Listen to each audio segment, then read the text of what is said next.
எப்பாடுபட்டாவது பதவிக்கு வர வேண்டும் என்று துடிக்கிறவர்களுக்கு மத்தியில் இருந்த பதவியை இளையோருக்கு வெளிவிட்டு விலகிய தலைவன் இந்திய வரலாற்றிலே நம்முடைய தாத்தா பெருந்தலைவர் காமராஜர் அவர்கள்தான்.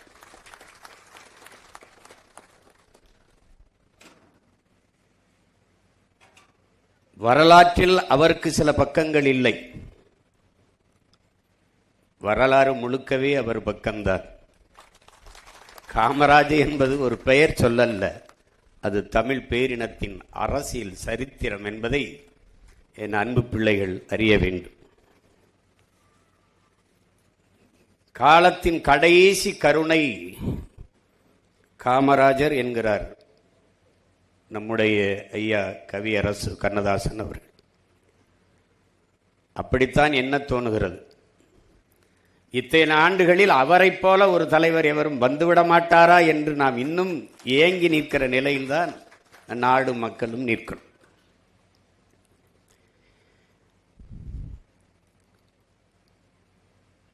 இங்கே ஒரு பேரவலம் நிகழ்ந்து விட்டது பெருமக்களே, என் அன்பு தம்பி தங்கையில அருமை பிள்ளைகளே. இங்கே மாணவர்கள் கிளர்ச்சியில், இந்தி திணிப்புக்கு எதிராக மாணவர்கள் கிளர்ச்சியில் ஏற்பட்ட அரசியல் புரட்சியில் அதிகாரத்திற்கு வந்தவர்கள் இதுபோல இன்னும் ஒரு மாணவர் கிளர்ச்சி இந்த மண்ணில் நிகழ்ந்துவிடக்கூடாது என்பதற்காக மாணவர்கள் அரசியல் பேசக்கூடாது என்று கொண்டு வந்தார். இறை வழிபாட்டை விமர்சித்த இவர்கள் திரை வழிபாட்டை போற்றினார்கள். கடவுளை விமர்சித்தவர்கள் கதாநாயகனை போற்றினார்கள். எந்த பள்ளி கல்லூரி விழாக்களிலும் அரசு விழாக்களிலும் ஆன்றோர்கள் சான்றோர்கள் அறிவார்ந்த பெருமக்களை மேடையேற்றுவதற்கு பதிலாக திரைப்பட நடிகர்கள், திரைப்பட இயக்குநர்கள், திரைப்பட நடிகைகள், கதாசிரியர்கள் இவர்களை ஏற்றி ஏற்றி பேச வைத்து ஓ இதுதான் ஆக பெரும் புகழ் போல இருக்கிறது, இதுதான் உச்சம் போல இருக்கிறது என்று உள்ளத்தில் விதைத்து இன்று சினிமாவே ஒரு சித்தாந்தமாக மாறி நிற்கிறது. பேரவலம் நிகழ்ந்து விட்டது. வரலாற்றில் தெளிவு வராத எந்த இனமும் எழுச்சி பெற முடியாது என்கிறார் லெனின். வரலாற்றை மறந்துவிட்ட ஒரு இனம் சுடுகாட்டில் இறந்து கிடக்கிற பிணம் என்கிறான் ஹோசினி. வரலாற்றை படிக்க முடியாதவன், வரலாற்றை படிக்காதவன் வரலாற்றை படைக்கவே முடியாது என்கிறார் அண்ணல் அம்பேத்கர். ஆனால் இந்த இனத்திற்கு வரலாறை கற்பிக்கப்படாதனால் தான் தகராறு, பிரச்சனை. எதற்காக கல்லூரியிலே பெருந்தலைவரை பற்றி, காமராஜரை பற்றி பேச வேண்டும்? காமராஜரை கற்காமல், கக்கனை கற்காமல், ஜீவானந்தம் சிங்காரவேலரை கற்காமல், முத்துராமலிங்கத்தேவருங்கம் தாத்தனை கற்காமல், செக்கிழுத்த செம்மல் நம்முடைய பாட்டன் வஉசியை படிக்காமல், அயோத்திதாசர் ரெட்டமலை சீனிவாசன் போன்ற ஆளுமைகளை நம் தாத்தாக்களை முன்னவர்களை படிக்காமல் எப்படி ஒரு இனம் எழுச்சி வரும், தெளிவு வரும், எப்படி வாழும்? அது வரலாற்றை கையில் எடுத்த இனங்கள் எல்லாம் உயிர்ப்போடு இருக்கிறது என்கிறார்கள். தலைமுறையை வளர்த்து எடுத்தாமல் போனதின் தடுமாற்றம் இப்போது. இங்கே பேசிய அன்பு குழந்தை பேசினாலே குறிப்புகளோடு பேசுகிறவன் அல்ல தலைவன், குறிக்கோளோடு பேசுகிறவன் எவனோ அவனே தலைவன்.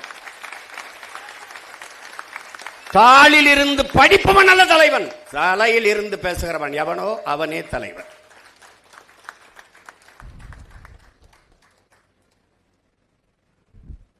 இந்த நாட்டில் காமராஜரை போதிப்பதன் மூலமாக நானும் என் தாத்தன் காமராஜரை போல உண்மையும் நேர்மையுமான தூய்மையான தலைவனாக வர வேண்டும் என்று இத்தனை ஆயிரம் கூட்டத்தில் ஒருத்தனுக்கு அந்த சிந்தனை வந்தால் இந்த நிகழ்வு பெருமை அடைகிறது, புனிதம் அடைகிறது.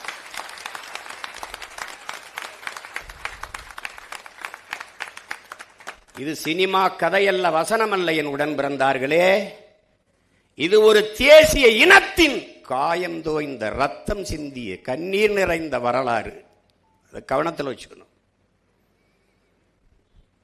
எத்தனை ஆண்டுகள் ஆகிவிட்டது காமராஜரை இறந்து, இன்னும் அவரை போல ஒரு ஆட்சி செய்வோம் என்றுதான் சொல்கிறார்களே ஒழிய, ஏடையில் எவனாவது இவர் ஆட்சி அவர் ஆட்சி இத்தனை தலைவன். காமராஜர் ஆட்சி ஏன் 9 ஆண்டுகளான ஆண்டு இருக்கிறார். 60 ஆண்டுகளாக ஆண்டவர்கள் ஆட்சியை எவனும் சான்று சொல்வதில்லை. வெறும் 9 ஆண்டுகள்.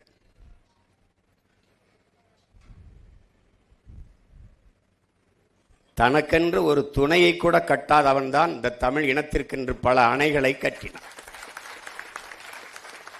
இவர்கள் பல துணைகளை கட்டி வாழ்ந்தார்களே வெளியே ஒரு அணையை கூட கட்டவில்லை. மணிமுத்தாறில் ஒரு அணை, வைகையில் ஒரு அணை, வெண்ணாறில் அணை, எத்தனை அணைகள், ஆலியார் அணை. ஒன்றொன்றும் ஒரு மனிதன் 9 ஆண்டுகளுக்குள் இவ்வளவு சாதித்து விட்டாரா என்று எண்ணுவீர்கள்.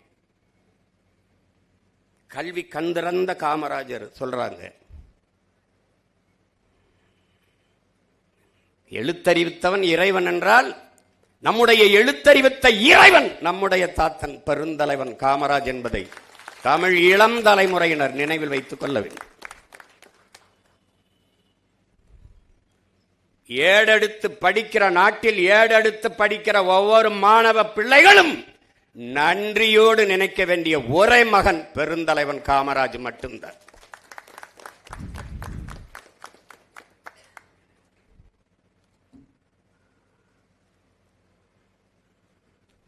கண்ணுடையர் என்பார் கற்றார், கல்லாதார் முகத்திரண்டு புண்ணுடையருங்கிறார். கல்வியை கண்ணுங்கிறார். கண்ணில் என்ன கல்வி இல்லைன்னா கண்ணாலாத பார்வையற்றவனுக்கு ஒப்பானவன்கிறார். கற்றவருக்கு சென்ற இடமெல்லாம் சிறப்புங்கிறா அவ்வை. ஒரு மன்னனுக்கு கூட அவன் நாட்டு ஆளுகிற அந்த எல்லைக்குள்ளதான், நாட்டுக்குள்ளதான் மதிப்பு இருக்கும். ஆனால் கற்றவனுக்கு சென்ற இடமெல்லாம் சிறப்பு இருக்கும்.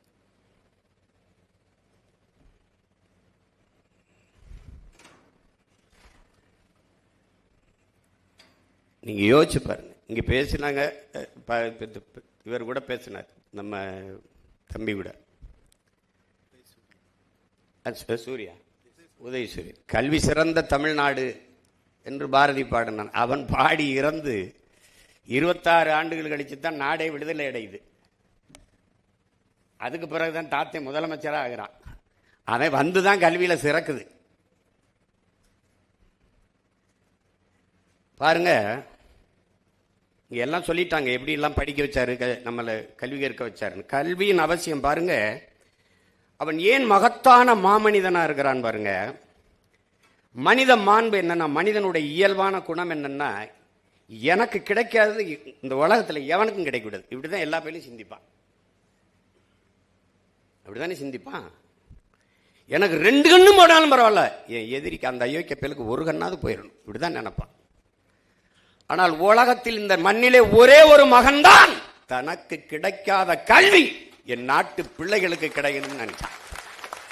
என்ன நினைச்சிருக்காம, நானே படிக்கல, இவெல்லாம் படிச்சு என்ன செய்ய போறான், போடா நீ எல்லாம், உனக்கெல்லாம் கல்வி ஒரு கேடா, உனக்கு படிப்பு ஒரு கேடா, போடா அப்படின்னு சொல்லியிருப்பான்.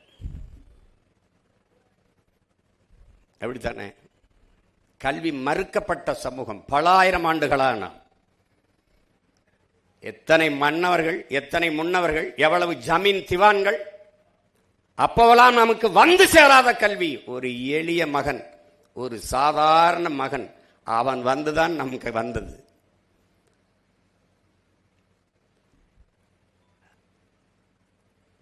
பாருங்க, நம் பாட்டன் கரிகாலன் கூட ஒரு அணை தான் கட்டினான். நம் தாத்தன் தான் தமிழ்நாடுங்கும் அணை கட்டினான்.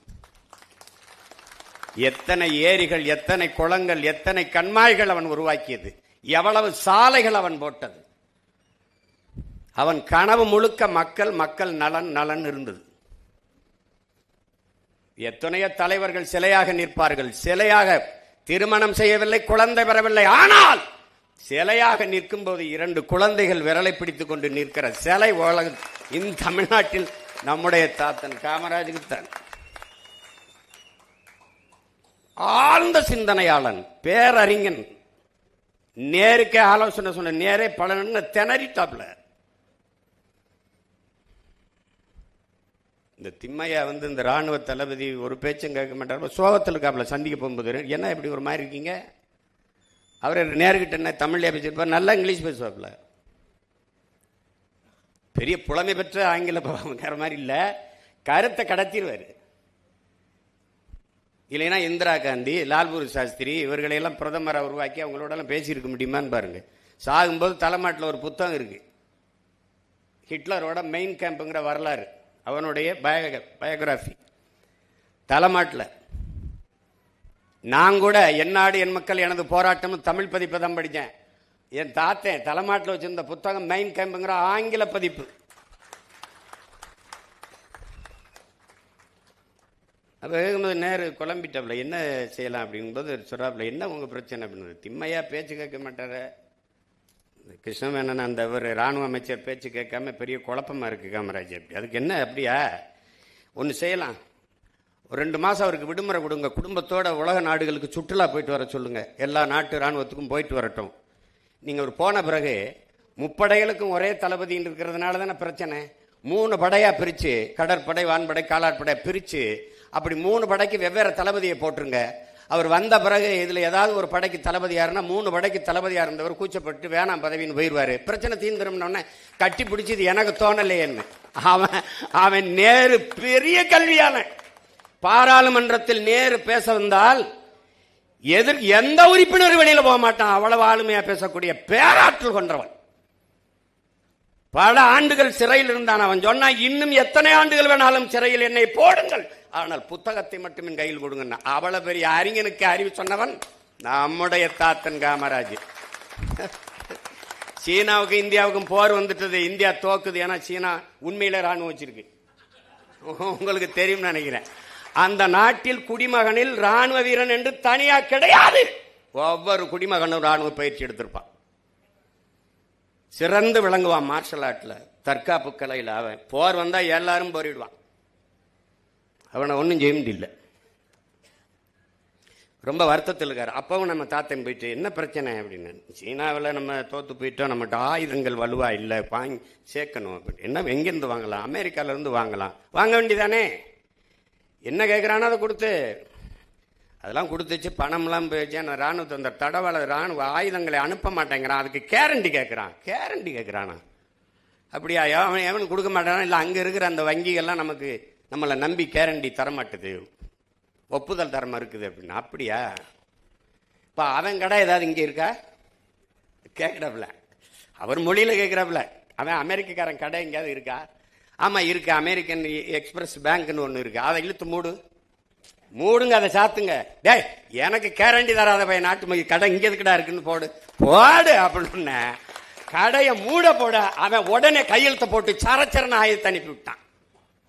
இவனை படிக்காதவனா, படிப்பறிமை விட பட்டறிவு மேலானது என்று உலகத்தில் வாழ்ந்து காட்டிய ஒரு மகத்தான மேதை நம்முடைய தாத்தன் காமராஜ். நீ நெருப்பு சுடும் சுடும் என்று படித்தாய், அவன் தொட்டு பார்த்து நெருப்பு சுடும் என்று உணர்ந்தவன். நீ புரிஞ்சுக்கணும், அவன் பெரிய ஆளு, நீ சாதாரண ஆள் நினைக்காத. அவன் ஆளு எளிமையா இருந்தான் அப்படின்னு நினைக்கிறனால ஏதோ இதுதான் இருக்க அப்படின்ட்டு. பெரிய சிந்தனையாளன், பேரறிஞன். இதனால இங்க பாருங்க, மண்ணாங்கட்டின்னு ஒருத்தர், அது சட்டமன்ற உறுப்பினர்கள் விடுதியில் வேலை செய்வாப்புல எடுபடியா. இப்போ தாத்தா முதலமைச்சர் காமராஜர், இன்னொரு தாத்தன் நம்முடைய தாத்தன் மூக்கையாத்தவர் சட்டமன்ற உறுப்பினர். அவர் அறையில், சட்டமன்ற அறையில் அவர் வேலை செஞ்சுக்கிட்டு இருக்காப்புல. இந்த மண்ணாங்கட்டி 8ஆம் வகுப்பு கூட படிக்காதவங்கெல்லாம் அரசு பணியிலிருந்து நீக்கிறார். சும்மா ஒரு இது பியூன் மாதிரி அரசு பணியிலிருந்து நீக்கிறாரு. அப்புறம் மண்ணாங்கட்டி ரொம்ப தடுமாறுகிறாரு. அவர் குடும்பம் அவரை நம்பி தான் இருக்கு, வேலை இல்லை, நம்ம படிக்கலையே, இப்போ என்ன பண்ணுறாரு, அரசு வேலையிலேருந்து நீக்கிவிட்டாரே அப்படின்னோடனே அவர் ரொம்ப புலம்புறாரு. போய் தாத்தா மூக்கையத்தவர்கிட்ட போய் குறை சொல்கிறாப்புல, இப்படி பண்ணிட்டாரு முதலமைச்சர் அப்படின்னு. ஃபோனை போடுறா அப்படின்னு சொல்கிறாப்புல. இவர் ஃபோனை போட்டுறாரு. நேராக முதலமைச்சர் வீட்டுக்கு போட்டோன்னே யாராவது உதவியாளர்கள் எடுப்பாங்கன்னு நினச்சிக்கிட்டு இருக்காங்க. அவரே எடுத்துறாப்புல, ஐயாவே எடுத்தவனே இவருக்கு என்ன சொல்றேன்னு தெரியல. ஐயா ஐயாவே எடுத்துட்டாரு அப்படின்னு. அப்ப கேள்றா, படிக்காத நீங்க முதலமைச்சரா இருக்கும்போது படிக்காத நான் பியூனா இருக்கக்கூடாதான்னு கேள்றா. சொல்லி விட்டுறாப்ல. சொல்லி விட்டோன்னே இவர் கேட்டுவிட்டாப்ல. கேட்டோடனே இவர் என்ன சொல்றாரு, எடுத்தது காமராஜன் தெரியாம சொல்லிடுறாரு. ஐயாவை பேசுறாருன்னு தெரியல. இப்ப யாரோ பேசுறாங்க அப்படின்னு போடுறா கேள்றா, படிக்காதவங்க காமராஜ் முதலமைச்சரா இருக்கும்போது படிக்காத நான் பியூனா இருக்க முடியாது இருக்கக்கூடாதா அப்படின்னு கேள்றா அப்படின்னு கேட்டு போறாரு.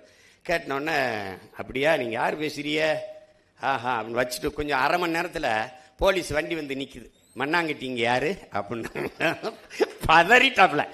காசு விடு, சாப்பிட்டு வீட்டுக்கு காசு சாப்பாடை கொண்டு கொடுங்க சொல்லு, போயிட்டு வாங்க போயிட்டு வாங்க. இதனால தான் அவன் பெருந்தலைவன் ஆகிட்டான். உங்களுக்கு புரியுதுன்னு நினைக்கிறேன். தன்னை அந்த கேள்வி கேட்டா, அடா அயோக்கிய பயலை இன்னைக்கு கைது பண்ணி ஒதுக்கி போட்டிருப்பான், குண்டாசுல கூட போடுவான். உங்களுக்கு புரியுது இல்ல? இவன் தான் பாருங்க, சொந்த நாட்டில் ஓட்டு கேட்க வரும்போது ஒருத்தனையும் குட்டி வர்றதில்ல, சும்மா வர்றது. இப்ப அப்படி வர்றதில்லை, எல்லாம் பாதுகாப்பாக எது போட்டுக்கிட்டு வர்றாங்க, எல்லாம் பண்றாங்க. சாதாரணமா இருப்பான். முதலமைச்சரான ஒய் பிரிவு, இசட்டு பிரிவு, புரோட்டோக்கால், ஆட்டுக்கால்லாம் கேட்டுட்டு இருப்பான். நம்ம ஆளுக்கு முன்னாடி ஒரு வண்டி ஓடுது, வங்கி வங்கி வங்கி வங்கின்னு. ஏது என்ன சத்தம் கேட்குறாப்ல. ஐயா போலீஸ் பாதுகாப்புன்னு. ஏன் நிறுத்த சொல்லு, இங்க வாப்பா வண்டியை கொண்டு வாப்பா. நான் என்ன செத்தா போயிட்டேன் முன்னாடி சங்குதிட்டு போற, இங்க வாப்பா. இல்லையா பாதுகாப்பு. என்னையா பாகிஸ்தான்லையா போறேன், சொந்த நாட்டில் போறேன், போப்பா தெண்ட செலவு கொண்டு போய் நிறுத்துப்பா போப்பா அப்படின்னு. அவன் தலைவன். ஒரு தலைவனே தன் உயிருக்கு பயந்தா நாட்டு மக்களை யாரா காப்பாத்துறது?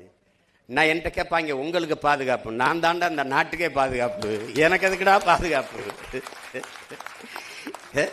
என் மக்களுக்கு யாரா பாதுகாப்பா? அப்போ யாருக்கு யார் என்னை கொல்லுவா?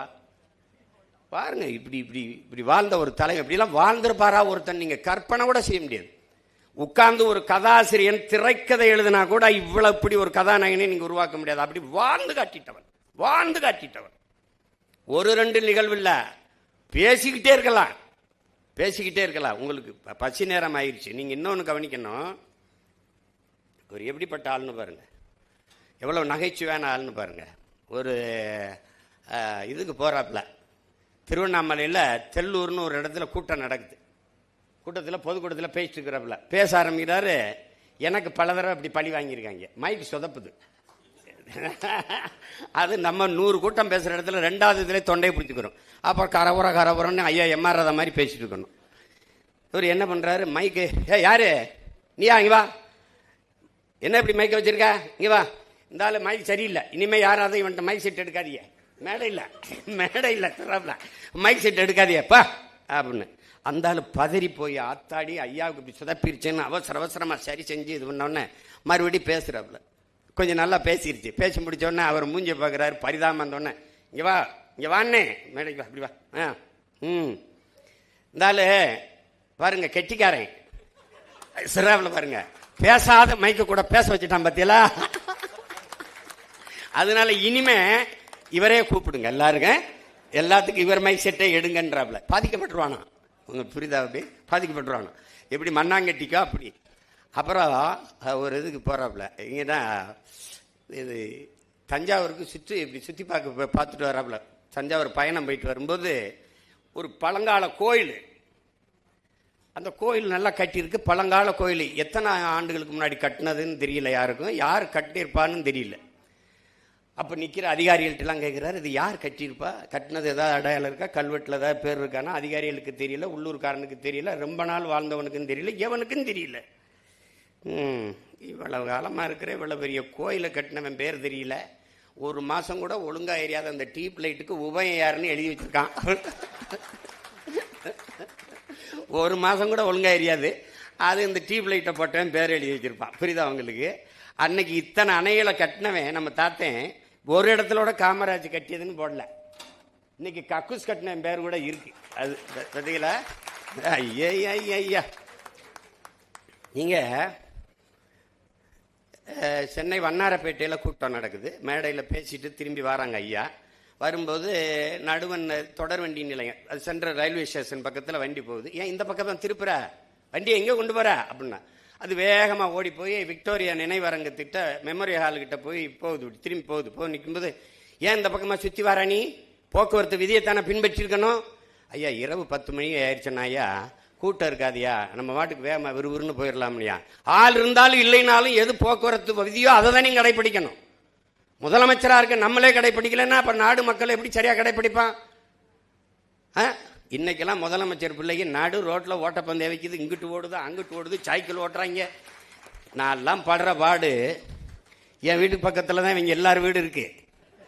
இந்த கிளம்பி வர்றதுக்கு முன்னாடி சாலையில் கயிறை கட்டி போலீஸ் 2000 பேர் நின்றுக்கிட்டு இங்கிட்டு போகாத அங்கிட்டு போகாத.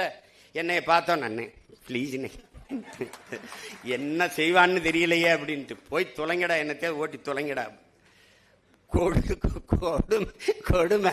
அப்போலாம் நான் தாத்தனை நினைச்சுப்பேன், இந்த பைத்தியக்கார மாதிரி உனக்கு வாழ தெரியல, என்னத்துக்கு இப்படி இருந்தா நீ கதர் சட்டை கட்டிக்கிட்டு சும்மா ஒரு கடைசி வரை சன்னியாசியா வந்து செத்து போனாப்புல. என்ன பண்றது சொல்லுங்க. அப்புறம் எப்படி சிந்திக்கிறாரு பாருங்க. ஒரு பட விழாவுக்கு கூட்டி போயிடுறாங்க, தொடக்க விழாவுக்கு. அவருக்கு போனதில்லை. அவர் ஐயா நடிகர் தலைவர் சிவாஜி மேல இருந்த அன்பெல்லாம் போயிட்டாருன்னு நினைக்கிறேன். அங்கே போயிட்டு எனக்கு இந்த சினிமானெல்லாம் ஒன்றும் தெரியாதே, கூப்பிட்டாங்கன்னு வந்துட்டேன். கை ராசிக்காரன் அதெல்லாம் நான் ஒரு ராசிக்காரன் இல்லை. கேட்டேன் படத்துக்கு பேர் என்னன்னு. பார்த்தால் பசி தீரும்னாங்க. பார்த்தா எப்படி பசி தீரும்னு ரொம்ப நேரமாக வரும்போது யோசிச்சுக்கிட்டே வந்தேன். ஆனால் இப்போ தெரியுது இவ்வளோ பேர் வேலை செய்கிறாங்க, நடிக்கிறாங்க, எடுக்கிற படத்தை நீங்கள்லாம் பார்த்தா அவங்க பசி தீரும். அது சரியாக தான் வச்சிருக்கான் பேர். அவர் அதாவது அப்படி ஒரு தலைவனை நீங்கள் வந்து ஒரு சிற்பிகிட்ட கொடுத்து கூட செதுக்க முடியாது. சிவகாமியால் மட்டும்தான் செதுக்க முடியும். குருசாமி சிவகாமியால் தான் செதுக்க முடியும். நீங்கள் அது வந்து சொல்லி முடிக்க முடியாத ஒரு. இதிலிருந்து என்ன நீங்க தெரிஞ்சுக்கணும்னா, ஒரு தலைவன் வந்து ஒரு தவம் போல இருந்து இந்த நாட்டை வந்து ஆட்சி செஞ்சிருக்கான். 9 ஆண்டுகள்ல இந்த நாட்டை மிகப்பெரிய உயரத்துக்கு கொண்டு போய் சேர்த்திருக்கான். ஆனால் அதுக்கப்புறம் இந்த நாடு ஒரு அங்குலம் கூட இல்லை, ஊழல் இல்லை, லஞ்சம் இல்லை, முறையான நிர்வாகத்தை கொடுத்துருக்கான். அப்போ இவ்வளோ வருவாய் பெருக்கமும் இல்லை நம்மக்கிட்ட, நல்லா நீங்கள் கவனிக்கணும். ஆனால் முதறிஞர் ராஜாஜி அவர்கள் மூடிய, காசு இல்லைன்னு மூடிய 6000 பள்ளிக்கூடங்களையும் திறந்து, அதற்கு மேலே 14,000 பள்ளிக்கூடங்களை திறந்து நம்மளை எல்லாம் படிக்க வைத்து ஒரு மகத்தான தலைவன் நம்முடைய தாத்தன் பெருந்தலைவர் காமராஜர். அதனால தான் எழுத்தறித்த இறைவன் நம்முடைய தாத்தனுங்கிறான். அத்தா பள்ளிக்கூடம் திறக்கலைன்னா ஐயா ராஜாராம்லாம் ஏது? நான்லாம் அரணையூரில் சிற்றூரில் இருந்த தொடக்கப்பள்ளி அவர் தொடங்கினதான். இன்றைக்கி அந்த பள்ளிக்கூடம் நான் படித்து முடிச்சுட்டு வெளியில் வந்த பிறகு ஓட்டு போடுறதுக்கு மட்டும் வச்சுருந்தாங்க. எப்பாவது சொட்டு மருந்து ஊற்றுறதுக்கு ஒரு கூடார மாதிரி வச்சுருந்தாங்க. இப்போ நான் வந்து சண்டை போட்டு நான் பணம் கொடுத்து கட்டியிருக்கேன். பள்ளிக்கூடம் கட்டிட்டோம், ஆசிரியர் போட சொல்லி பார்க்குறேன், எவனும் போட மாட்டேங்கிறான். இப்போ வாத்தியார் போட முடியல. எப்படி நிலைமை இருக்குது பாருங்க. படிக்கிற பிள்ளைகள் ஒவ்வொரு சிற்றூர்லேயும் ஒரு தொடக்கப்பள்ளி, 3 கிலோமீட்டருக்கு ஒரு உயர்நிலை பள்ளி, மேல்நிலைப்பள்ளி, அதுக்கப்புறம் 5 கிலோமீட்டருக்கு ஒரு மேல்நிலை பள்ளியை கொண்டு போகணும்னு கொண்டு வந்து படிக்க வச்ச மேதை. அப்புறம் இந்த மதிய உணவு திட்டம், அது காசு இல்லைங்கிறாங்க, எல்லாருமே சொல்கிறாங்க. அந்த அதிகாரிகள் எல்லாருமே சொல்கிறாங்க காசு இல்லை, நம்மகிட்ட அவ்வளோ நிதி வலிமை இல்லை அப்படின்னு. இருக்கிற வரை போடுவோம்னே, இல்லைன்னா நான் ஊராக மடி ஏந்திட்டு போய் பிச்சை எடுத்துக்கிட்டு வரேன் என் பிள்ளைகளை படிக்க வைக்கணும்னே. பெத்த தகப்பங்கூட சொல்லியிருக்க மாட்டான். பிச்சை உயினும் கற்கை நன்றேன்னு சொன்ன கொன்றவேந்தன் நமக்கு ஞாபகம் வருது. பிச்சை அவன் சொல்லிட்டு போனான், அதை படித்தானா காமராஜன் தெரியாது, ஆனால் அவன் தான் சாதிச்சு காட்டினான். பிச்சை எடுத்துக்கிட்டு வந்தாது என் பிள்ளைகளை படிக்க வைக்கிறேன். மக்கள் இயக்கமா மாத்தினான். விறகு இருக்கிறவன் விறகை கொடுத்தான், அரிசி இருக்கிறவன் அரிசியை கொடுத்தான், காசு இருக்கிறவன் கொஞ்சம் காசை கொடுத்தான். ஒன்றும் இல்லாதவன் வந்து தாய் தந்தை அந்த அக்கா தங்கச்சியை வந்து சமைச்சு போட்டு போயிட்டாங்க. மக்கள் இயக்கமாக மதிய உணவு திட்டத்தை கொண்டு வந்தார். அதை பின்னாடி அதை நிறைய பேர் அது ஐயா எம்ஜிஆர்லாம் வந்து சத்துணவு திட்டம் அப்படிலாம் மாற்றிக்கிட்டாரு. அவர் சொன்ன மாதிரி, நீங்கள் சொன்ன மாதிரி இலவசம் என்று இந்த நாட்டில் இருந்திருக்க வேண்டியது கல்வி, மருத்துவம், குடிநீர். ஆனால் இன்றைக்கு எது இலவசமாக இருக்குன்னு பாருங்கள். கோயம்புத்தூர்லேருந்து மருத்துவக் கல்லூரியை தொடங்குறதுன்னு பெரிய இந்த பணக்காரங்க கொஞ்சம் பேர் வந்துட்டாங்க. வீட்டு வாசலேருந்து என்னென்ன ஐயா அந்த மாதிரி மெடிக்கல் காலேஜ், அதுக்கு என்ன பண்ணணும்? நாங்கள் எல்லாரும் சேர்ந்து ஒரு 20 லட்சம் போடுறோம், நீங்கள் ஒரு 50 லட்சம் போட்டிங்கன்னா 80 லட்சம் போட்டிங்கன்னா ஓஹோ நல்லா வியாபாரம் பார்க்கலாம்னு நினைக்கிறீங்களோ? இதுக்கு எதுக்கு இவ்வளவு தூரம் வந்தீங்கன்னே ஒரு கடித எழுதியை போட்டிருந்தீங்கன்னா நான் முடியாதுன்னு ஒரு பதில் கடிதத்தை போட்டு வேலையை பார்த்துருப்பேன்ல. கல்வி வியாபாரமாகி விடக்கூடாது என்று கவனமாக இருந்த தலைவன் நம்முடைய தாத்தன் பெருந்தலைவர் காமராஜ். இன்னைக்கு ஒரு பள்ளிக்கூடம் ஒன்று கூட அரசுகிட்ட இல்லை. கொடுக்கிற அனுமதிகள் பூரா மிகப்பெரிய வகுப்பறைகள் வர்த்தக அறைகளாக மாறிடுச்சு. அறிவு கருவறை வியாபார அறையாக மாறிடுச்சு. அப்ப அந்த நிலையில் அவர் மருத்துவம் அவர்கிட்ட இருந்துச்சு, கல்வி அவர்கிட்ட இருந்துச்சு, போக்குவரத்து அவர்கிட்ட இருந்துச்சு. இன்னைக்கு எதுவும் நம்மகிட்ட இல்லை, எதுவும் நம்மகிட்ட இல்லை. நீங்க என் அன்பு பிள்ளைகள் அரசியல் கற்கணும். உங்களுக்கு ஒன்று சொல்லுவேன், எந்த பேராசிரியர் எந்த ஆசிரியர் சொன்னாலும் கேட்காதீங்க. நான் உங்கள் உடன் பிறந்தவன், உங்க மேல இருக்கிற பேரன்பின் காரணமா இதை சொல்றேன், பெரும் அக்கறையின் காரணமா சொல்றேன்.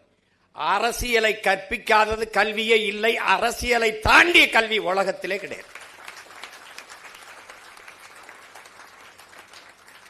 அரசியல் என்ற எண்ணம் இல்லாதவன் மனிதனாக இருக்க முடியாது. அண்ணல் காந்தியடிகள், அரசியல் வேண்டாம் என்று நீ விலகி நிற்கலாம், ஆனால் அரசியல் உன்னை விட்டு ஒருபோதும் விலகாது. அரிஸ்டாட்டில். இது நல்லா கவனிச்சுக்க. நீ அரசியல் வேண்டாம் என்று விலகி நின்றால் எவனை வெறுக்கிறாயோ அருவருக்கிறாயோ அவன் ஆட்சியின்களை வாழ நேரிடும்ங்கிறார் பிளாட்டோ. அந்த பிளாட்டோ தான் சொல்றான், கற்காமல் இருப்பதை விட பிறக்காமல் இருப்பதை சிறந்ததுன்றான். ஆனா நம்மளை எல்லாம் கற்க வச்சான் ஒரு தாத்தன். அவன் கற்கல. என்ன பள்ளிக்கூடம் போய் படிக்கல வந்தான், அவ்வளவுதான். அவரை கேள்வி பண்ணாங்க, இவர் ஒரு படிக்காதவர், இவர் கல்லூரி போகாதவர், இவருக்கு என்ன இருக்குது அவருக்கு என்ன இருக்குது அப்படின்ட்டு. அவருக்கு என்ன பூகோளம் தெரியாது, வரலாறு. அவர் சொல்லி மேடையில் சொல்றப்ப நான் படிச்சவன்னு ஒருபோதும் சொல்லலையே. எனக்கு பூகோளம் தெரியாதுதான். ஆனா தமிழ்நாட்டில் எத்தனை ஊர் இருக்குது, எத்தனை ஆறு இருக்குது, அந்த ஆறுக்கு அருவி எங்கெங்க வருது, எத்தனை அணை இருக்குது, எத்தனை ஏரி இருக்குது, எத்தனை குளம் இருக்குது, எத்தனை கம்மா இருக்குது, எந்தெந்த ஊர்ல எவ்வளவு சனம் வாழுது, எவ்வளவு ஏக்கர், எத்தனாயிரம் ஏக்கர் விவசாயம் பார்க்கப்படுது, இதெல்லாம் எனக்கு நல்லா தெரியும். ஆனா நீங்க இந்த படம் போட்டு புத்தகம் கட்டி புத்தகத்தில் வச்சிருக்கிறது தான் பூகோளம்னீங்கன்னா அந்த பூகோளம் எனக்கு தெரியாது. அதாவது எல்லாமே அவருக்கு தெரியுது. நீ புத்தகத்தில் வச்சிருக்கிறத நான் படிக்கலையே ஒழிய எனக்கு தெரிஞ்சது உன் புத்தகத்தில் இல்லை. அதுதான் இங்க இருக்கிறது. அப்ப ஒரு அரிதுன்னு அரிதா. நீங்க பார்த்தீங்கன்னா தாத்தா விருதுநகரில் தோத்து போயிடுறாங்க. தோத்து போனோடனே பேரறிஞர் அண்ணா கிட்ட போய் ஆசை தம்பின்னு போய் சொல்றாரு, ஐயா இந்த மாதிரி அண்ணா நம்ம காமராஜ் தோத்துட்டாரு அப்படின்னு மகிழ்ச்சி அடைகிறாப்ல, சந்தோஷமா தோத்துட்டாரு அப்படின்னு. ஒரு கண் கலங்கி சொல்றாரு, சந்தோஷப்படாதீங்க ஆசை தம்பி, ரொம்ப சங்கடப்படுவீர்கள் அப்படின்னு. மகத்தான ஒரு மக்கள் தலைவனுக்கே இந்த நிலைமை என்றால் நமக்கெல்லாம் என்ன நிலைமைன்னு எண்ணி பாருங்கன்றாப்ல. இன்னும் ஒரு கட்சி தலைவருடைய, அவரை எதிர்த்து தான் அரசியல் செஞ்சிருக்காரு, அந்த கட்சி தலைவரின் தோல்விக்கு வருந்துகிறார் பேரறிஞர் அண்ணா அவர்கள். இன்னைக்கு அடுத்தவர் தோல்விக்கு கைகட்டி சிரிக்கிறார்கள், ஏளனம் செய்கிறார்கள். அரசியல் மாண்பு இல்லாமல் போச்சு. அண்ணாதுரை அமெரிக்காவுக்கு போகும்போது நிக்சன் சந்திக்க மறுத்துறார் அமெரிக்க அதிபர். நிக்சன் இங்க வரும்போது ஒரு இந்தியாவில் ஒருத்தரை சந்திக்க நினைக்கிறாரு, அது நம்ம தாத்தா காமராஜர். அவனுக்கு ஏதோ அவரை பிடிக்க பாத்திரம் எப்படியாதுன்னு நினைக்கிறாப்புல. நம்மால திமிரல நிக்சன் எல்லாம் நான் பார்க்க முடியாதுன்றாப்புல.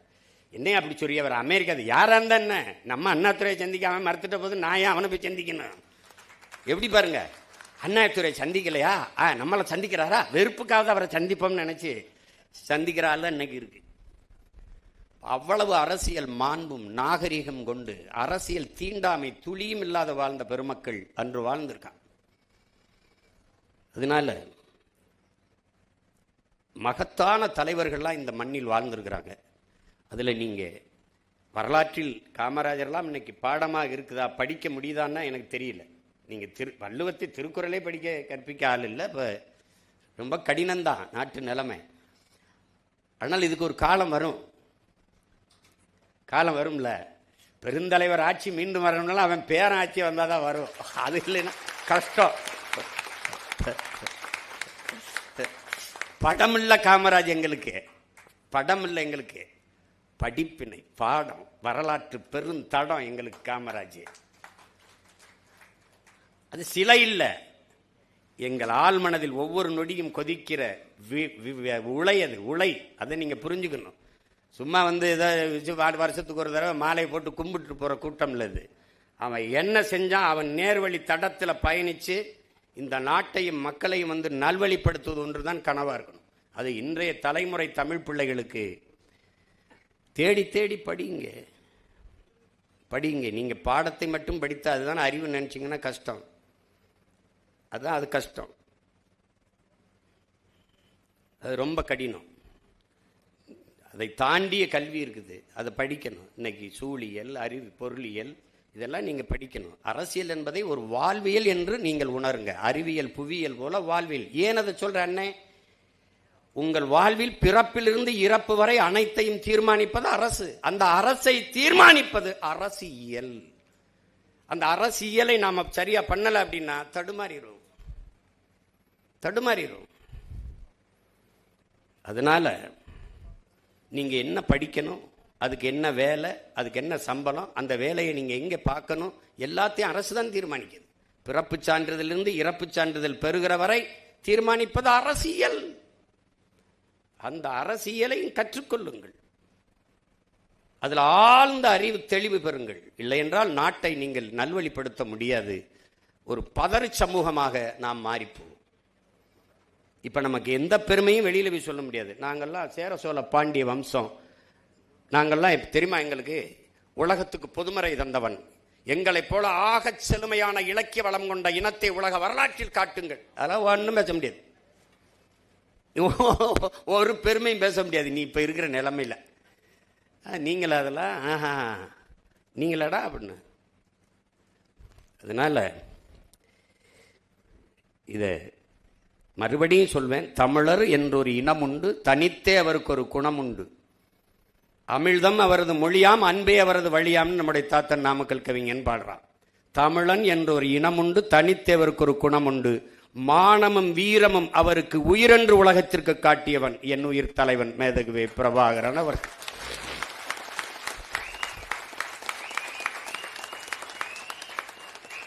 எத்தனையோ நமது முன்னவர்கள் வந்தார்கள், வாளும் வேலுமேந்தி போரிட்டார்கள். அப்போதெல்லாம் உலகம் சென்று சேராத தமிழனின் மானமும் வீரமும் என் உயிர் தலைவன் ஏந்திய துப்பாக்கியில் உலகம் திரும்பி பார்த்தது. சாதாரண மகன், உங்கள் முன்னால் நிற்கிற உங்க உடன் பிறந்தன் சீமானை போல, என் தாத்தன் காமராஜை போல சாதாரண மகன் அவனும். நான் ஒன்னும் மன்னன் இல்லையே, மந்திரி மகன் இல்லையே, கூட்டம் வர்றதுக்கு வான்னு சொன்னா அத்தனை ஓட்டு போடுறதுக்கு. இப்ப பார்த்தாலும் தோற்று போனாலும் 20 லட்சம் மக்கள் வாக்கு செலுத்தி என்னை நிக்க வச்சிருக்கான். அந்த இடத்த விட்டு போகாத. இப்ப கூட எங்க அப்பா இறந்துறாரு. 30 நாள் காரியம், பாரதி ராஜா அப்பாவுக்கு காரியம் பண்ணிக்கிட்டு இருக்கேன். பக்கத்தில் ஒரு எங்க அப்பா வயது தோலை தட்டுறாரு, மகனே எவ்வாறு 50 பேரோடவாவது நீ உள்ள போயிருவாயின்னு ரொம்ப ஆசைப்பட்டுக்கிட்டு இருந்தேன். நடக்கல, விட்டுறாதரா, இந்த இடைத்தேர்தல நின்னாவது உள்ள போயிரு, நீ போயிரு எப்படியாவது அப்படின்றாப்ல. நான் உறுதியா போயிடுறேன்ப்பான்னு சிரிக்கும் போது பின்னாடி இந்த சிரிப்போட போகணும், நீ இந்த சிரிப்போட போகணும்டா, நீ போயிடுறா. அதனால சாதாரண மகன் இந்த மண்ணிலே நம்முடைய பாட்டன், வரலாற்றில் பெருமை மிக்க குறியீடா இருக்கிற பாட்டன் தீரன் சின்னமலை. அவன் மன்னன் வாரிசுலாம் கிடையாது, மந்திரிலாம் கிடையாது. விவசாய குடும்பத்தில் ஒரு மகன் வாடான்னா வந்தான் படைக்கு. அது மாதிரி என் தலைவன் மந்திரி மகனோ அது கிடையாது, வாடானா நாட்டு விடுதலைக்கு சாகணும் வந்தான். அது மாதிரி தான் நான் வாடானம் இனத்தின் விடுதலைக்கு, மொழி விடுதலைக்கு நான் வர்றேன். அதனால என் அன்பு தம்பி தங்கைகளுக்கு சொல்லுவேன், இவங்கெல்லாம் அது எங்க ஐயா கூட பேசும்போது, ராஜாராம் ஐயா கடைசியா முடிக்கும்போது, அரசியல் பேசக்கூடாது. நம்ம பாட்டியுடைய மரணத்துக்கு காசு இல்லாம இருந்தார். அதை சொல்ல வர்றதுக்கு அரசியல் பேசக்கூடாது, அரசியல் வேண்டாம் என்பதே ஆகப்பெரிய அரசியல். அதை கவனிச்சுக்கணும். நீங்க அதை பேசாதனாலதான் இவ்வளவு பெரிய வீழ்ச்சியை நம்ம சந்திச்சிருக்கோம். அதை கவனமா இருக்கணும். அரசியல் நம் இதய துடிப்பு போல இருக்கணும், ஒவ்வொரு பிள்ளைக்கும் இருக்கணும். சும்மா வரிசையில் நின்று ஓட்டு போடுறது மட்டும்தான் நினைக்காது. 5 வருஷத்துக்கு ஒரு தடவை வரும். நல்ல கல்லூரி தேடி படிக்கணும், நல்ல ஆசிரியர்கிட்ட படிக்கணும், நல்ல பொண்ணு பார்த்து கட்டணும், நல்ல மாப்பிள்ளை பார்த்து பொண்ணை கொடுக்கணும், எல்லாம் கொடுக்கணும். நாட்டை ஆளுகிற தலைவனுக்கு அவர் குடிப்பாரா, அவர் நல்லவரா, அதெல்லாம் இல்லை. பொண்ணை கொடுக்கறதுக்கு அவ்வளவு யோசிக்கிற, மண்ணை கொடுக்கறதுக்கு யோசிக்கிறது இல்லை, டாக்குன்னு கொடுத்துரு.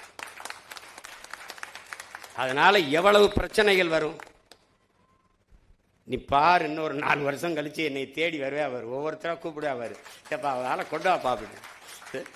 உனக்கு குடிக்க தண்ணி வச்சிருக்கிய, போத்தல்ல குடிக்கிற, இது யாரோடது? இது குடிக்கிற தரத்தில் இருக்குன்னு மருத்துவ சான்றிதழ் தந்தவன் அவன். சரி, நான் குடிச்சிட்டேன், இங்கே சுற்றி இருக்கிற காக்கை, குருவி, கொக்கு, மைனாலாம் என்ன பண்ணும்? ஏதாவது யோசிச்சிருக்கியா? இதே பெருந்துறையில் 26-28 கிலோமீட்டருக்கு நிலத்தடி நீரை எடுத்து குடிக்காதே, யுரேனியம் கலந்துருச்சு, குடிக்கிற திறனில் இல்லை, தண்ணி நஞ்சாயிருச்சுங்கிறான். இந்த சிப்காடை வளர்ச்சின்னு சொன்னவன் அவன் மட்டும் சிக்கனான்னு வச்சுக்கோங்க, அதுக்குள்ளே வச்சு கொளுத்தி விட்டுருவேன். இப்போ என்னடா டே, நான் ஒரே ஒரு கேள்வியை உங்ககிட்ட சொல்கிறேன், உங்ககிட்ட கேட்குறேன், உங்கள் அண்ணன் கேட்குறேன். தொழிற்சாலை வளர்ச்சி என்று சொன்னீர்கள், சிப்காடு வளர்ச்சி, அது வளர்ச்சி, இது வளர்ச்சி என்றீர்கள். சரி, எல்லாம் வளர்ச்சி என்றால், இந்த சிப்காடு வளர்ச்சி என்றால், அப்புறம் எதுக்கு எங்க ஆத்தாவுக்கு 2500 கொடுக்குற? வேலை வாய்ப்பு வரும், எல்லோருக்கும் வேலை வாய்ப்பு வரும் என்றால், வேலை இல்லாத இளைஞனுக்கு எதற்காக 4000 கொடுக்குற? என்ன வளர்ச்சி இது? அப்ப வளரல. நீங்க வந்து இப்ப உங்ககிட்ட கேட்கிறேன், ஜல் ஜீவன் ஒரு திட்டம் வருது, மத்திய அரசு தண்ணி கொடுக்குது. தண்ணி டெல்லியில இருந்து கொண்டு வருமா, இங்கிருந்து கொண்டு வரும்? இங்கிருந்தானே எடுத்து கொடுக்கும். ஏன் மண்ணிலிருந்து என் மக்களுக்கு தண்ணி எடுத்து கொடுக்கறதுக்கு நீ எதுக்கு வராங்க? எதுக்கு வர? இந்த சூயஸ்ங்கிறவன் யாரு? அவன் யாரு? இதெல்லாம் படிக்கணும், நீ படிக்கணும், தயவு செய்து படிக்கணும். ஐயா நக்கீரன் எழுதுன நீர் எழுத்து படிக்கணும். அண்ணன் சொன்னதுக்காக அந்த புத்தகத்தை வாங்கி படிக்கணும். சின்ன புத்தகம் தான், ரொம்ப படிக்காத, 10 பக்கத்திலே எல்லா செய்தி வந்துடும். அவன் அந்த அயோக்கிய பிரான்ஸ்லேருந்து போய் உலக வங்கியில் கடன் வாங்குது, அந்த பொலிவியா 250 கோடி. அதுக்கு அவன் சொல்றது, இவனுக்கிட்ட உன் நதியை கொடுன்றான். சரி, நதியை தானே கேட்குறான், என்ன பண்ண போறான்னு கொடுத்துட்றான். அவன் அதுலேருந்து நதியிலேருந்து தண்ணி எடுக்காத, விவசாயத்துக்கு பயன்படுத்தாத, ஒரு சொட்டு தண்ணி உனக்கு உரிமை இல்லை, நதி என்னதுன்றான். கடைசி அவன் கொடுக்குறதான் தண்ணி, அவன் சொல்றதான் காசு. என்ன ஆயிடுச்சு? பல ஆண்டுகள் ஸ்டெர்லைட்டுக்கு எதிராக அப்படி போராடணுமா, அப்படி போராடி ஒரு வங்கி பணியாளன் வேலையை விட்டுட்டு போய் போராடி துப்பாக்கி சொல்ல செத்து நாட்டில் பெரிய புரட்சி வெடித்து விரட்டி விட்டாங்க. அந்த பெட்ரோல் நேரம் எங்கே வந்தான்? தமிழ்நாட்டுக்கு வந்தான், கோவைக்கு வந்தான், சூயஸ்ன்னு வந்தான், பேரை மாற்றிக்கிட்டு வந்தான். என்னுடைய பவானி ஆற்று தண்ணீரை எடுத்து கொடுக்கறதுக்கு இவன் யாரா? 3150 கோடி அது காசை கொடுத்துட்டு வர்றான். 3150 காசை கொடுத்து நமக்கு இந்த தண்ணி எடுத்து கொடுக்கறதுக்கு இந்த தனியார் நிறுவனத்துக்கு ஆசையா? சொல்லு பாப்போம். ஒரு நாள் நீ தவிச்சு நிப்ப, பசிச்சு நிப்ப, வேலை வெல்லாம வீதியில் நிற்கும் போது நீ அண்ணனை கவனிப்ப. நீ இப்ப நான் பேசுறதெல்லாம் உனக்கு வேடிக்கையா இருக்கும். நீ ஆடு மாடு வளர்க்கறத அரசு பணியா மாற்றுவோம்னா சிரிக்கிற, ஆனா வீட்டில் போய் தயிர் மோறு பால்லாம் நல்லா குடிக்கிற. வேலை வாய்ப்பு இல்லை, அப்ப ஆடு மாடு மேய்ப்பதையும் வேளாண்மை செய்வதையும் அரசு பணியாக மாற்றிக்கொள்வோம்ங்கிற. அப்ப கூடுதல் வேலை வாய்ப்பு வந்துருது, அவ்வளவுதானே. நீ ஐஏஎஸ் ஆகிரம் போய்க்க, ஐபிஎஸ் ஆகிரம் போய்க்க, டாக்டர் ஆகும் போய்க்க, முடியாதவன் இங்க வாடா. தம்பி, ஒன்ன நீங்க கவனிச்சுக்கணும், என் புள்ள பேசினால அது நான் சொன்னதுதான். உன் செல்போன்ல எத்தனை ஜி வரலாம், ஆனா கஞ்சி விவசாயி நான் தான் ஊத்தணும். நீ சாப்ட்வேர் இன்ஜினியர், சாப்ட்வேர்ல வேலை செய்யலாம், சாப்பிட்டு போய் தான் வேலை செய்யணும். இந்தம்மா யாரு, என்ன ஏன் எழுதுறமா சொல்லு. ஐயா, என் புருஷனை போலீஸ் பிடிச்சி, சும்மா ஏமா பிடிச்சிட்டு போச்சு. அம்மா சாராயங்க சின்னாரு, யாரு இந்த பிள்ளை இந்த அம்மா உள்ள விட்டுதாரு, போமா போமா போமா அப்படின்னு. ஐயா தெரியாம காய்ச்சிட்டாரு, போமாங்கிட்டு. ஒரு கொலகாரப்பைய கூட ஒரு தாலியத்தான் இருப்பான். உன் புருஷன் செஞ்ச வேலைக்கு ஊர் தாலியாமலாம் அறுத்து போடுவாங்க, போமாங்கிட்டு அப்படின்றப்ப. இவன் ஏன்டா அந்த டாஸ்மார்க்க மூடலைன்னா கள்ளச்சாராயம் வந்துரும்ன்றான். எவ்வளவு பெரிய ஐயோக்கியத்தனம். அப்புறம் அதுக்கு போலீஸு, அதுக்கப்புறம் நிர்வாகம், இது வந்துடும் அது போயிடும் சொன்னா எப்படி இருக்கு? இப்படியா பேசுறது? 5 வயசு பிள்ளைய கற்பழிச்சிடறான், 60 வயசு அம்மாவையும் கற்பழிச்சிடறான். அப்ப விபச்சார விடுதியை திறந்து விட்டுரும் சொன்னா எப்படி இருக்கும்? செருப்புகள் அடிக்க மாட்டேன். அப்ப நீ கள்ளச்சாராயம் வந்துரும்ங்கிறதுக்காக திறந்து விடுறேன்னா கட்டுப்படுத்துறா. உங்க உடன் பிறந்தவன் முதலமைச்சர் நாற்காலியில உட்கார்ந்தா ஒரு சொட்டு போத, ஒரு கள்ளச்சாராயம், ஒருத்த மது, கஞ்சா, பான்பராக்கு, சிகரெட்டு, குட்கா வித்துறான்னு சொல்லு, நோக்கம் இருக்கு. இருக்கக்கூடாது, இருக்காது. லஞ்சம் கொடுக்காதேன்னு சொல்ற மகன் இல்ல நான். லஞ்சம் வாங்கின தூக்கிட்டேன், அந்த இடத்துல உன்னை பணியில் இருக்க தூக்கிட்டேன். நான் ஏன் கொடுக்காதுன்னு சொல்லணும்? என்ன அதிகாரிகள் யாரும் வாங்கக்கூடாது. வாங்கினா சஸ்பென்ஸ் கிடையாது, ஸ்பாட் டிஸ்மிஸ் தான். பணியிலே இருக்க மாட்டா, தூக்கிடுவேன், அவ்வளவுதான். உன் சர்டிபிகேட் டிஸ்குவால் வேலிட் ஆயிரும். உன் சர்டிபிகேட்டை மதிப்பிழக்க செஞ்சு விட்டுருவேன். ஒழுங்கா இருக்கணும். இதெல்லாம் தன்னலமற்ற அன்பான சர்வாதிகாரியால தான் ஆள முடியும். அப்படி ஒரு தலைமை இருந்தானா அவன் தான் என் தாத்தன் காமராஜ். ஆலியாறு டேமை கட்டணும், தண்ணி எடுத்துட்டு வரணும். கேரளாவில் தண்ணி கிடக்கு, 3 கிலோமீட்டர் மலையை குடைஞ்சு இங்கே கொண்டு வந்தால் தான் வரும். அப்போ இந்த கனாலை வெட்டணும், மலைக்குள்ளே குடையணும். அப்போ இன்னைக்கு இருக்கிற நுட்பம் இல்லை. அப்போ என்ன செய்யறது? மனித ஆற்றல் தான். அதை வச்சுக்கிட்டு இன்னைக்கு மாதிரி ரொம்ப வச்சு இதை வச்சு டக்கு டக்குன்னு இல்லை, நாட்டு வெடி கொண்டு கடப்பாறை கோடாரி வச்சுட்டு குத்தி போகணும். அப்போ உள்ள ஆளுங்க அனுப்புறாரு, தெரியும் அவருக்கு. வெளியில் வந்தால் பணம், இல்லைன்னா பணம். ஆனால் தெரியும் வழி இல்லை. அனுப்பி இன்னைக்கு திறந்து பல லட்சக்கணக்கான ஏக்கர் ஆழியார் அந்த அணை பாசனத்தில் வாழுதுன்னா அவன் செஞ்சதான். அது தன்னலமற்ற சர்வாதிகாரம். வைகை அணையை கட்டணும், 20 கிராமத்தை வெளியேற்றணும், கத்துவான் மக்கள். ஆனா இன்னைக்கு பல லட்சக்கணக்கான ஏக்கர், பல 100 கிராமங்கள் வாழுது என்றால் அவன் செஞ்ச தன்னலமற்ற அன்பான சர்வாதிகார ஆட்சியால தான். அப்படி ஒருத்தனால தான் செதுக்க முடியும். இல்லைன்னா ஒன்றும் பண்ண முடியாது. நீங்க அவன் ஓட்டு போடாமல் போயிடுவான். ஓட்டா போட்டும் போடலைன்னா போட்டும் இருந்தால் தான் அவன் சரியா வரும். நீ சமரசம் செஞ்சினா ஒன்றும் செய்ய முடியாது. அந்த நேர்மை அவர்கிட்ட இருந்தது, சாதிச்சாரு. செய்யணும்னு நினைச்சாரு, செஞ்சாவ்ல. அப்ப எத்தனை சாதனைகளை செஞ்சாருன்னு நினைக்கிறேன் நீ? அவர் அதெல்லாம் என் பிள்ளைகள் கற்றுக்கொள்ளணும். ஆகச்சிறந்த கல்வி அரசியல் தான் என்பதை புரிந்து கொள்ளணும். இவங்க பாடம் நடத்துவாங்க, ஆசிரியர். இது இப்போ தன்னாட்சி அதிகாரம் பெற்ற கல்லூரின்னு இதெல்லாம் தீர்மானிச்சது யாரு? ஐஏஎஸ் எங்கே வேலை பார்க்கணும், இந்த மருத்துவக் கல்லூரிக்கு டீன் யாரு, இதுக்கு யார் ஐபிஎஸ், இதையெல்லாம் தூக்கி போடுறவன், அங்கே போடுறவன் இங்கே போடுறவன் யாரு? நாட்டை ஆளுகிற தலைவன். அந்த தலைவன் சரியில்லைன்னா இது எல்லாமே சரியில்லாமல் போயிடும். அப்போ நீ அந்த தலைவனை தேர்வு செய்கிற பணியில் நீ சரியாக இருந்துடணும். அதுதான் முக்கியம். 6 மாசத்தை கட்டி கிழிக்கிற சுடிதாரு, பேண்ட் சட்டை, சேலையை போய் புரட்டி எடுக்கிற 5 வருஷம் உன் எதிர்காலத்தை தீர்மானிக்கிற தலைவனை ஒன்றுமே தெரியாமல் ஓட்டை போட்டு வந்துடுற. என்ன இது? இதெல்லாம் அறிவு இருக்கிற மக்கள் செய்கிற செய்யல, கற்றவர்கள் செய்கிற செய்யல. போய்ப்பாரு, கேரளாவில் காரி துப்புறான். ஆந்திரா கேரளாவில் நம்மளை காரி துப்புறான் ஒருத்தன். இது நான் கூட என்னுடைய தன்மை நிலைப்படத்தில் வச்சிருக்கேன். அதை சிரிக்கிறேன். அதனால என் அன்பு பிள்ளைகளுக்கு சொல்லுவேன், ஒரு பெருமைமிக்க விழா இது, ஒரு அரிய வாய்ப்பு உங்களுக்கு. இனிமேலா இந்த நொடியில் இருந்தாவது காமராஜ் யாருன்னு தேடி படிங்க. சின்ன புத்தகங்கள் இருக்கு. இங்கே கூட நம்ம கல்லூரி நிர்வாகத்திலிருந்து கூட அந்த புத்தகங்களை கல்லூரி நூலகத்தில் வைக்கலாம். அதோட நம்முடைய இன முன்னோர்களின் வரலாறை சிறு முக்கிய செய்திகளை தொகுத்து கொடுக்கலாம்.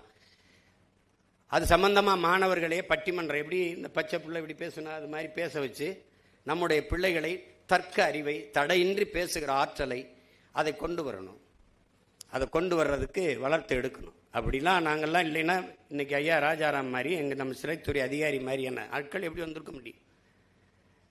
எனக்கெல்லாம் என்ன யாரும் இப்படி பேசணுங்க சொல்லி கொடுத்தாங்களே? ஒன்றும் இல்லை, ஒரு வெறி தான். அதனால என் அன்பு தம்பி தங்கைகளுக்கு சொல்லுவேன், அருமை உடன் பிறந்தார்களுக்கு சொல்லுவேன், இந்த நாடு உங்களுடையது, என்னுடையதும் கூடத்தான். எப்படி பார்த்தாலும் இந்த நாடு உங்களுடையது. உங்களை நம்பிதான் இந்த நாட்டு மக்களின் எதிர்காலம் ஒப்படைக்கப்பட்டிருக்கிறது என்பதை உணர்ந்து கற்றறிந்த சான்றோர்களாக, அறிஞர்களாக, ஒழுக்கத்தில், நேர்மையில், உண்மையில் சிறந்த பிள்ளைகளாக நீங்கள் வளர்ந்து வர வேண்டும் என்பதுதான் இந்த நிகழ்வின் நோக்கம்.